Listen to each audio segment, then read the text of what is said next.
بعد نصف ساعة، بينما كرة ويليامسون عرضية ياسر، هدف ثاني بعد نصف ساعة، هدف ثاني للهلال بعد نصف ساعة، يقلب النتيجة الهلال، وهدف رابع لياسر القحطاني في هذه المسابقة.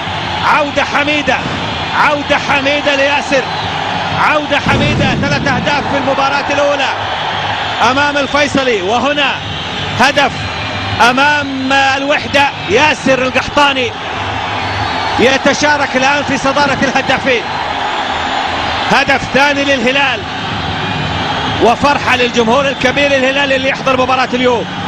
شعبية كبيرة في مكة للهلال. هذه عادة مرة أخرى، كرة ويليامسون العرضية، ياسر في المكان